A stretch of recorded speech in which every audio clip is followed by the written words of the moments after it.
Bismillahirrahmanirrahim. Dear students, Assalamu alaikum and welcome to Paradise College. Students, इससे previous lectures में हम projectile motion को discuss कर चुके हैं दोनों तरह से, फ्रॉम सर्टेन हाइट जब प्रोजेक्टाइल फेंका जाए या ज़मीन की सरफेस से फेंका जाए। आपको याद है कि हमने इसमें height of projectile, time of flight और रेंज ऑफ प्रोजेक्टाइल तक बात कर ली है, और फिर आपको ये भी बताया था कि हमने जितनी इक्वेशंस कैलकुलेशन में लेके आए हैं वो सारी आइडियल रिजल्ट्स के लिए हैं।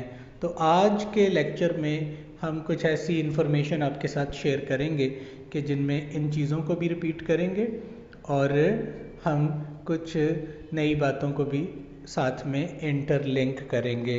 तो ये एक टाइटल आपके सामने दिखाया गया, एप्लीकेशंस ऑफ बैलिस्टिक मिसाइल। सबसे पहले तो बैलिस्टिक मिसाइल किसे कहते हैं। देखें, ऐसा मिसाइल जो मूव करता है, मिसाइल की मोशन एक प्रोजेक्टाइल मोशन की ही एग्जाम्पल है। तो ऐसा मिसाइल जो अनपावर्ड और अनगाइडेड हो। अच्छा, इसका मतलब क्या है? देखिए, आपने टीवी पे देखा होगा कि एक एरोप्लेन के पीछे एक मिसाइल जा रहा होता है, तो जैसे जैसे एरोप्लेन अपनी जगह चेंज करता है, मिसाइल उसके पीछे पीछे, तो ऐसे लगता है कि जैसे उस मिसाइल को कंट्रोल किया जा रहा है किसी ऑपरेटिंग सिस्टम से। So this is controlled missile या remote missile.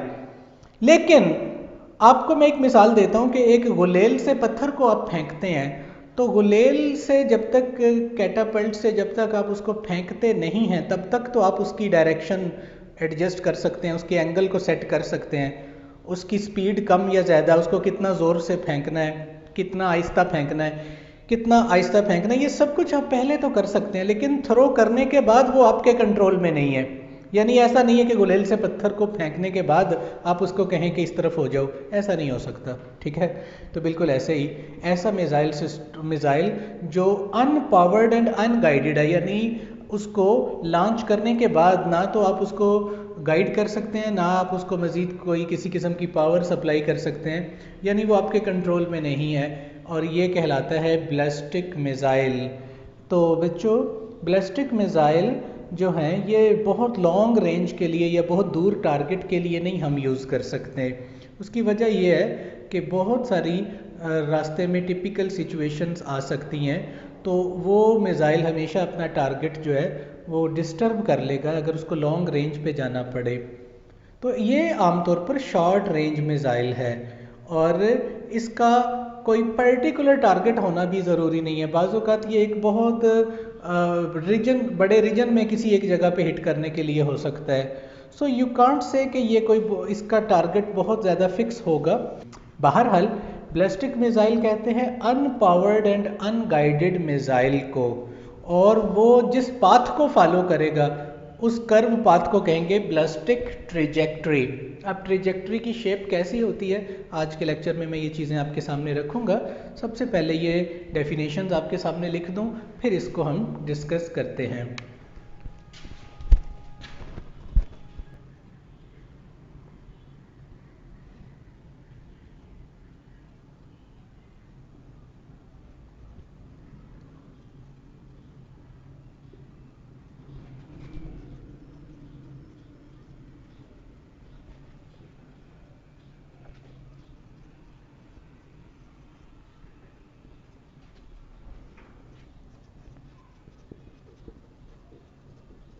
Students, unpowered and unguided missile is called ballistic missile, और इस मिसाइल के पाथ को, यानी अनपावर्ड एंड अनगाइडेड मिसाइल जिस पाथ को फॉलो करेगा उस पाथ को बच्चों कहेंगे बैलिस्टिक ट्रेजेक्ट्री।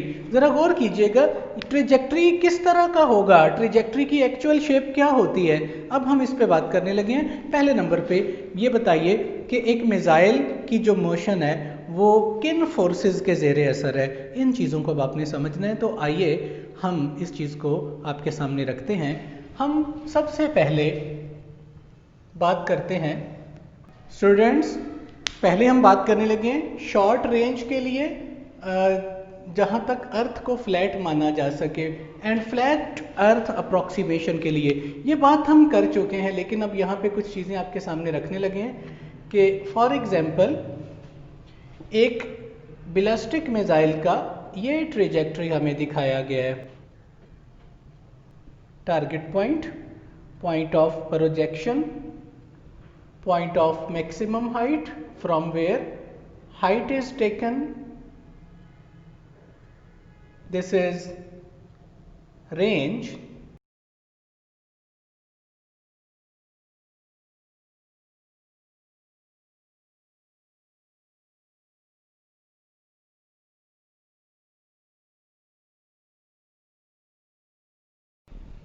बच्चों ये बात हम करते आए हैं, पॉइंट ऑफ प्रोजेक्शन से एक मिसाइल को थ्रो किया और वो इस तरह मैक्सिमम हाइट पे गया, वर्टिकल कंपोनेंट ग्रेजुअली डिक्रीज होता गया वेट के ज़ेरे असर, और वर्टिकल कंपोनेंट ज़ीरो, यहाँ से वर्टिकल कंपोनेंट इंक्रीज करता हुआ ये टारगेट पे वापस आया। देखें ये बातें हैं बच्चों जब तक ज़मीन फ्लैट ली जाए और शॉर्ट रेंज के लिए, तो आपने इसकी कैलकुलेशन की हुई है, आपने जो रिजल्ट्स निकाले हैं, मैं ज़रा उन रिजल्ट्स को लिख देता हूँ। हमने बेटा हाइट ऑफ प्रोजेक्टाइल का जो रिजल्ट निकाला था vi² sine square theta over 2g। हमने टाइम ऑफ फ्लाइट को जो फाइंड किया था वो था 2vi sine theta over g, और हमने जो रेंज की वैल्यू फाइंड की थी वो थी vi² over g into sine 2 theta. आपको याद होगा कि ये तीनों जो रिजल्ट्स हैं, ये रिजल्ट सिर्फ तब अप्लाई हुए थे जब एयर फ्रिक्शन को इग्नोर कर दिया जाए, यानी ये रिजल्ट्स जो हमने डिराइव किए थे for ideal situation, ideal situation के लिए फाइंड किए थे। अब बताएं, आइडियल सिचुएशन में हमने एयर फ्रिक्शन को इग्नोर किया है, जमीन को फ्लैट लिया है, so how many forces are there जो एक मिसाइल को या एक प्रोजेक्टाइल को थ्रो करने से लेके टारगेट तक आने के दौरान कितनी फोर्सेस हैं जो आप कह रहे हैं कि यहाँ पे एक्ट की हैं, या आप ये कह लें एक प्रोजेक्टाइल मोशन में how many forces are there. तो मैं यहाँ पे बोर्ड के ऊपर लिखता हूँ, इन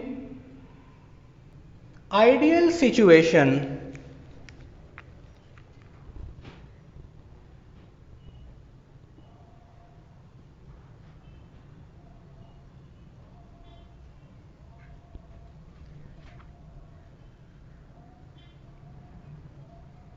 यहाँ पे दो फोर्सेस हैं जो इंडिपेंडेंट है। इनर्शियल फोर्स ये वो फोर्स है जो फेंकने के लिए यूज की जाती है, जिसकी मदद से आप एक मिसाइल को, एक चीज को, एक प्रोजेक्टाइल को, किसी को भी in the direction of launch throw करते हैं। तो ये जो इनिशियल स्पीड गेन करता है वो under the action of inertial force है, और दूसरी डाउनवर्ड एक्ट करने वाली ग्रेविटी, और ये दोनों इंडिपेंडेंट है, इनका आपस में कोई ताल्लुक नहीं है। कोई नहीं कह सकता इनर्शियल फोर्स ज्यादा होगी तो ग्रेविटेशनल कम होगी या ज्यादा होगी, बिल्कुल नहीं। ग्रेविटेशनल फोर्स एक कांस्टेंट फोर्स है अप टू सर्टेन हाइट, और इनर्शियल फोर्स डिपेंड करती है कि आपने कितनी लगानी है, ये लगाने वाले पे डिपेंड करती है, मींस कि ये दोनों इंडिपेंडेंट है। अच्छा, ये इनर्शियल फोर्स क्या देती है? ये इनिशियल पुश देती है, फेंकने के लिए जोर देती है, या इसकी मदद से किसी चीज को थ्रो किया जाता है इन द डायरेक्शन ऑफ लॉन्च। और ग्रेविटेशनल फोर्स जो वर्टिकली एक्ट करती है डाउनवर्ड, ये इसके पाथ को कर्व पाथ में चेंज करती है। इंप्लाइज दैट कि एक बैलिस्टिक ट्रेजेक्ट्री जो है वो actually under to independent motions हैं, यानी एक बैलिस्टिक मिसाइल की जो मोशन है या एक बैलिस्टिक ट्रेजेक्ट्री जो है, it is under the superposition, ये मैं चीज़ आपको स्क्रीन पे दिखा रहा हूँ, it is under the superposition of two independent motion, यानी दो इंडिपेंडेंट मोशंस की सुपरपोजिशन के साथ है। नंबर 1 आपके पास है स्ट्रेट लाइन मोशन, जो स्ट्रेट लाइन जो मोशन है जिसके जो इनर्शियल फोर्स के ज़रिए असर उसको दी गई, और दूसरी उसकी डाउनवर्ड मोशन है जो, या उसकी जो under the action of gravity वो कर रहा है। तो इम्प्लाइज दैट के जो बैलिस्टिक मोशन ट्रेजेक्ट्री है, it is actually the result of superposition of two motions, ठीक है, and two independent motions, one is inertial and second is vertically downward. ये चीज़ आपको स्क्रीन पे भी दिखा दी गई है। तो बच्चों ये तो था आइडियल सिचुएशन में, और ये रिजल्ट्स भी आइडियल सिचुएशन के लिए थे जहाँ तक ज़मीन को फ्लैट लिया जाए। लेकिन अगर मैं आपके सामने एक बात रखता हूँ कि फॉर, एक बात और देख लीजिए, आइडियल सिचुएशन में जो इसका ट्रिजेक्ट्री है, उसकी जो शेप है वो बनती है पैराबोलिक। ये शेप पैराबोलिक है। अच्छा, पैराबोला किसे कहते हैं, जरा गौर कीजिएगा। ऐसे पार्टिकल के लोकस को, यानी उसके पाथ को पैराबोलिक पाथ कहेंगे जब उस पार्टिकल का फोकस और एक डायरेक्ट्रिक्स लाइन, ये दो लाइन से उसका डिस्टेंस कांस्टेंट रहे, उस कर्व पाथ को parabolic path. Students, parabola shape को मैं आपको बता देता हूँ, वैसे मैथमेटिक्स के स्टूडेंट्स इसको डिटेल से पढ़ेंगे सेकेंड ईयर में, लेकिन वैसे याद रखने के लिए कि ऐसी शेप को कहते हैं जिसमें पार्टिकल इस रास्ते को फॉलो करे कि उस पार्टिकल का किसी पॉइंट और किसी वर्टिकल लाइन से डिस्टेंस हर जगह सेम रहे। मतलब मैंने पॉइंट पी पे देखा, फोकस पॉइंट से डिस्टेंस है आर, तो सामने एक वर्टिकल लाइन है जिसका नाम है डायरेक्ट्रिक्स। तो ये पी पॉइंट का डिस्टेंस पूरे पाथ में इस पॉइंट और इस लाइन से सेम रहना चाहिए। तो जब इस डिस्टेंस को दोनों तरफ सेम रखते हुए वो जिस पाथ को फॉलो करेगा, this path is called parabola. ठीक है, पैराबोलिक पाथ ऐसे पाथ को कहते हैं। तो हमने पिछली जो डायग्राम हमने बनाई थी उसमें हमने देखा कि आइडियल सिचुएशन में प्रोजेक्टाइल का जो पाथ है वो पैराबोलिक पाथ बनता है। मैं इसको पाथ है target point, point of projection, point of maximum height, from where height is taken, this is range,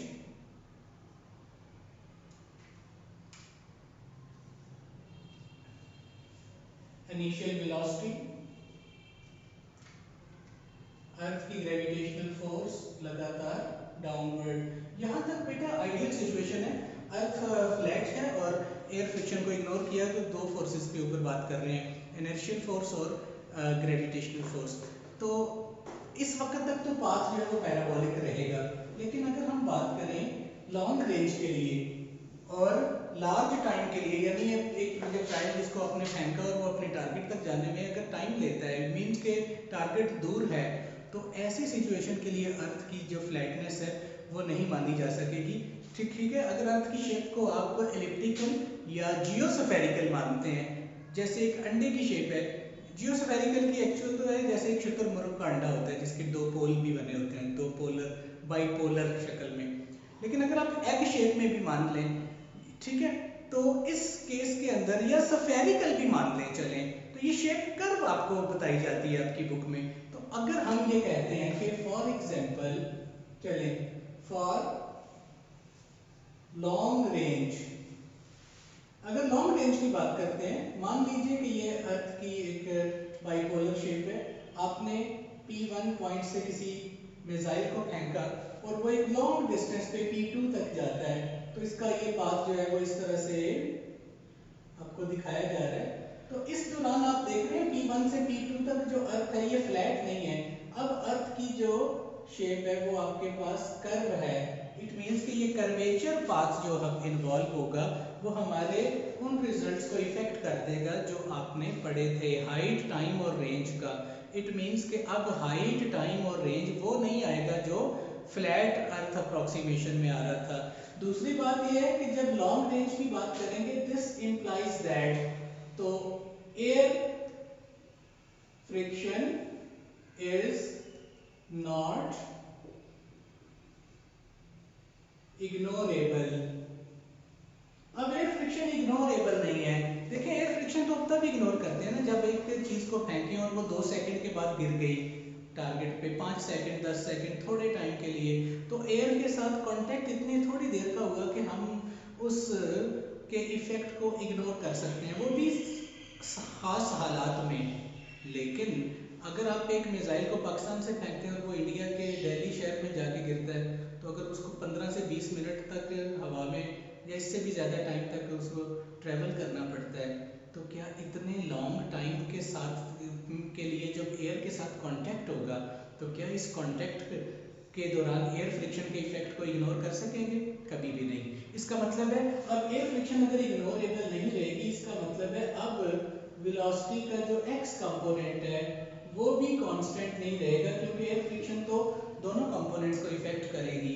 it means के इन एक्चुअल प्रैक्टिस आपकी जो इक्वेशंस ऑफ हैं जो डिराइव की थी वो यहाँ पे नहीं रहेगी, बल्कि वो एक कॉम्प्लिकेटेड शक्ल में आ जाएगी। दूसरा, इसका जो पाथ है वो पाथ भी अब पैराबोलिक नहीं रहेगा, इलिप्टिकल पाथ अब आ जाएगा, क्योंकि अब अर्थ का कर्वेचर इन्वॉल्व हो गया है और दूसरा एयर फ्रिक्शन भी इग्नोर हो गई, यहाँ पे शामिल हो गई है। So in actual practice how many forces are there? Number 1 मैं यहाँ पे लिखता हूँ, एक तो जिस फोर्स से आपने इसको फेंका, that is inertial force. Number 2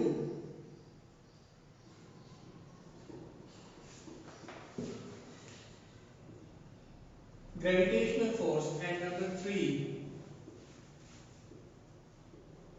air friction। तो बच्चों ये दोनों फोर्सेस तो इंडिपेंडेंट हैं, ये तो आपने पढ़ा, लेकिन जो थर्ड फोर्स है एयर फ्रिक्शन, ये भी इन दोनों के लिहाज से यानी ये भी इंडिपेंडेंट है, मींस कि ये तीनों फोर्सेस इंडिपेंडेंट है, और बाज़ औक़ात एयर फ्रिक्शन जो है वो ग्रेविटेशनल फोर्स से भी ज्यादा हो सकती है।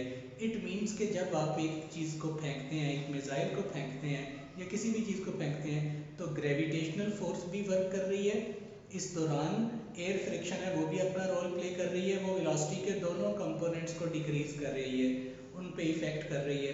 अच्छा अगर ये बताएं, आपने एक पत्थर को फेंका गुलेल से, वो हवा में से गुजरता हुआ अपने टारगेट तक पहुंचा, एयर फ्रिक्शन का रोल तो तब भी है, लेकिन अब आप क्या देखेंगे कि एक पत्थर को फेंका और जैसे ही फेंका एक तेज आंधी आ गई, एक झोंका गुजरा, तो आप देखेंगे हमारा पाथ ड्रास्टिकली चेंज हो जाएगा। तो बाज़ औक़ात एयर फ्रिक्शन के अलावा, यानी एयर फ्रिक्शन की एक कांटेक्ट फ्रिक्शन तो है ही, इसके अलावा एक विंड फोर्स जो एक्ट कर जाती है, जो बड़ी ड्रास्टिक फोर्स है और जो बहुत ज्यादा इफेक्ट कर सकती है। यानी आप ये कह लें कि एक मिसाइल को पाकिस्तान से फेंका और वो इंडिया में ही जाके गिरे, तो आप एक चीज नोट करेंगे कि अगर इस दौरान तेज आंधी आ जाती है, तो क्या जो टारगेट आपने एस्टिमेट किया था, क्या उस टारगेट तक वो पहुंचेगा? अनपावर्ड एंड अनगाइडेड की बात कर रहा हूँ, ऑफ कोर्स नहीं, क्योंकि विंड जब आ जाएगी, तेज आंधी आ जाएगी, तो हमारे पाथ को ड्रास्टिकली चेंज कर देगी। तो यही वजह है कि बाजू का जो एयर फ्रिक्शन है वो ग्रेविटेशनल फोर्स से भी ज्यादा हो सकती है और हो जाती है।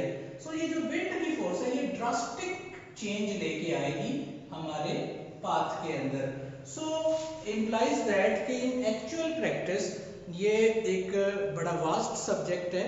हमने आपको बताया था प्रोजेक्टाइल के केस में एक्चुअल जो इक्वेशंस हैं दीज आर वेरी कॉम्प्लिकेटेड, यहाँ जनरली आइडियल रिजल्ट्स बताए गए हैं। सो हम हाइट, टाइम और रेंज के रिजल्ट्स को प्रैक्टिकली जब यूज़ करते हैं तो हमें अर्थ की फ्लैट अप्रोक्सीमेशन की बजाय आपको उसको कर्व पाथ को शामिल करना पड़ता है, तो ये रिजल्ट्स उसके अकॉर्डिंग वेरी करते हैं। ठीक हो गया? तो बच्चों यहाँ तक हमारी बात कंप्लीट हुई। मैं उम्मीद करता हूँ कि इन पॉइंट्स को आप बहुत अच्छे से अंडरस्टैंड किया होगा। तो अब ये चूँकि इंफॉर्मेशन की हद तक ये आर्टिकल था, आपने इन चीज़ों को अच्छी तरह से अपने माइंड में बिठाना है।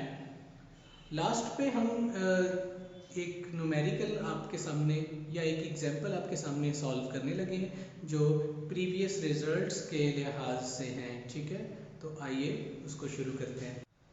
स्टूडेंट्स, एग्जांपल नंबर 3.7 प्लीज गौर कीजिएगा। A ball is thrown with a speed 30 meter per second in a direction 30 degree above the horizon। एक बॉल को 30 मीटर पर सेकंड से फेंका 30 डिग्री एंगल बनाते हुए। जी, आपने क्या फाइंड करनी है? Determine the height to which it rises, वो मैक्सिमम कितना ऊंचा गया, यानी height of projectile, the time of flight second चीज, एंड हॉरिजॉन्टल रेंज, तीन चीजें आपने फाइंड करनी है और आपका डाटा आपको आपके सामने बताया जा रहा है। This is example number 3.7।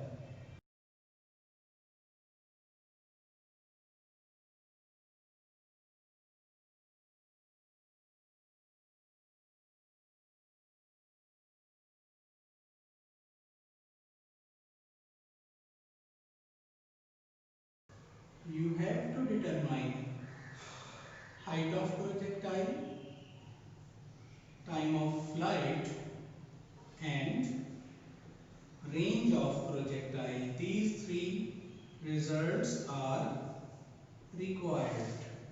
तो बच्चों ये बिल्कुल भी मुश्किल नहीं है, आपने जस्ट वैल्यूज को पुट करना है, फार्मूले आपको अब याद होने चाहिए और ये आपको बताता चलूं फ्लैट अर्थ अप्रोक्सीमेशन के लिए ही है, ठीक है, एयर फ्रिक्शन को इग्नोर करते हुए।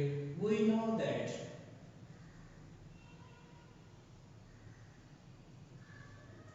बताइए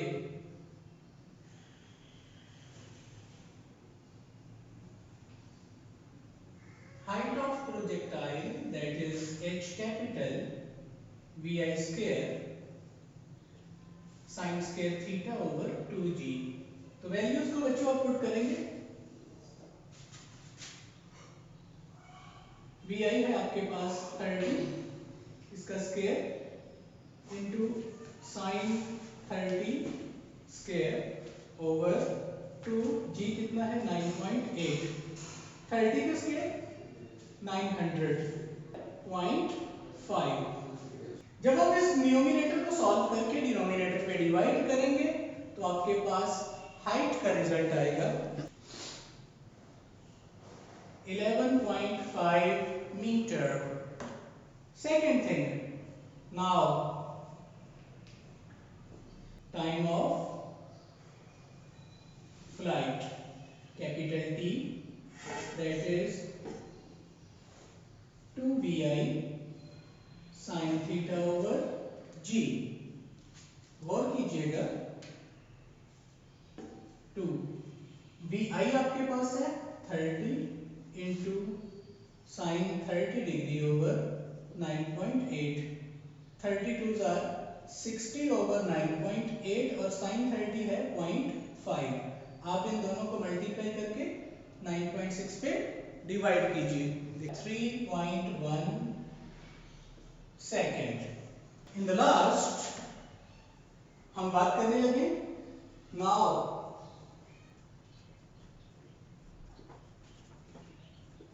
range of projectile vi square over g into sin 2 theta. vi है आपके पास 30 square sin 2 into theta, theta 30 है तो 2 से मल्टीप्लाई होकर 60 हो जाएगा और 9.8।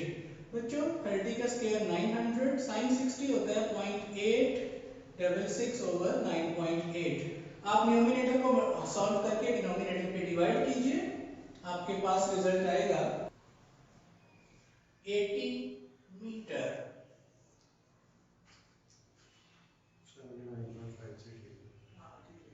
Hence the required। बच्चों एक एग्जांपल मैं आपको असाइनमेंट के लिए दे रहा हूं और वो है एग्जांपल नंबर 3.8। उसमें जस्ट वैल्यूज ही पुट करनी है, रिजल्ट्स आपको याद होने चाहिए। मैं स्टेटमेंट पढ़ देता हूं आपके सामने। ये स्टेटमेंट में कहता है इन एग्जांपल 3.7 कहता है 3.7 के ही डाटा को ले लो, मतलब vi और थीटा 3.7 वाला ले लो। कैलकुलेट करें क्या maximum range and height by ball. अगर एंगल्स ऑफ प्रोजेक्शन दो केसेस हैं, अगर एंगल 45 हो तो बेटा पहले 45 एंगल पुट करना है हाइट और रेंज के फॉर्मूले में, vi उतना ही रहने देना है, और फिर दूसरे केस में angle of projection 60 degree put करना है, ठीक है। तो दोनों केसेस को आपने हल करना है, बुक में भी सॉल्व है लेकिन आपने यहाँ पे नहीं रहने देना, आपने इसको खुद सॉल्व करना है। तो आपका ये इस बुक के टेक्सचर का जो है वो हमारा लास्ट आर्टिकल कंप्लीट हुआ। अब हम नेक्स्ट क्लास में न्यूमेरिकल्स और रिमेनिंग शॉर्ट क्वेश्चंस पर और रिमेनिंग एग्जांपल्स पे बात करेंगे, ठीक है। इसके साथ आपका ये चैप्टर कंप्लीट हो जाएगा। मैं उम्मीद करता हूँ कि ये लेक्चर आपको बहुत अच्छे से अंडरस्टैंड हुआ होगा। Wish you very best of luck. Allah Hafiz.